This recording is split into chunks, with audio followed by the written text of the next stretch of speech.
ಸಣ್ಣ ಕ್ರೀಡಾಪಟು, ಒಂದು ಬಡ ಕ್ರೀಡಾಪಟು ಅಂದರೆ ತಪ್ಪಾಗಲಾರ್ದು. ಸ್ನೇಹಿತರೆ, ಮನಸ್ಸು ಬಿಚ್ಚಿ ಮಾತಾಡಬೇಕಂತ ತುಂಬ ಆಸೆಯಿಂದ ಬಂದಿದ್ದೀನಿ. ನನ್ನ ಬಾಲ್ಯ ಜೀವನ 70 ಪೈಸೆ ಇರ್ತದೆ ಸ್ಕೂಲ್ ಫೀಸ್. ನಾವೆಲ್ಲ ಗೌರ್ಮೆಂಟ್ ಸ್ಕೂಲ್ ಓದೋರು. 70 ಪೈಸೆ ಸ್ಕೂಲ್ ಫೀಸ್ ಕಟ್ಟೋಕ್ಕೆ ನನ್ನ ಹತ್ರ ಕಾಸಿರ್ತಾ ಇರಲಿಲ್ಲ, ಅಂದರೆ ನಮ್ಮನೇಲಿ ಕಾಸಿರ್ತಾ ಇರಲಿಲ್ಲ. ಆ 70 ಪೈಸೆ ಫೀಸ್ನ ನೋಟಿಸ್ ಬೋರ್ಡಲ್ಲಿ ಹಾಕೋರು. ಫಸ್ಟೇ ನೋಟಿಸ್ ಬೋರ್ಡಲ್ಲಿ ಹಾಕೋರು, ಕಟ್ತಾ ಇರಲಿಲ್ಲ. 2ನೇ ಸತಿ ಹಾಕೋರು, ಕಟ್ತಾ ಇರಲಿಲ್ಲ. 3ನೇ ಸತಿ ಕಟ್ಟೋಕ್ಕೆ ಕಾಸೇ ಇಲ್ಲ, ಓಡಿಸ್ಬಿಡೋರು.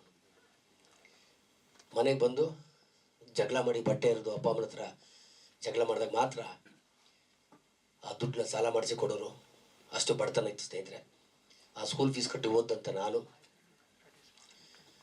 ಜೊತೆಗೆ ನಮ್ಮ ಮನೆಯಲ್ಲಿ ಈ ಅನ್ನ ಅಂತ ಮಾಡ್ತಾಯಿದ್ರಲ್ಲ, ಅದನ್ನು ವರ್ಷಕ್ಕೆ ಒಂದ್ಸತಿ ಹಬ್ಬ ಹರಿದಿನ ಬಂದ್ರೆ, ಯುಗಾದಿ ಹಬ್ಬ, ಗಣೇಶ ಹಬ್ಬ, ಆ ಟೈಮಲ್ಲಿ ಮಾತ್ರ ಮಾಡ್ತಾಯಿದ್ರು.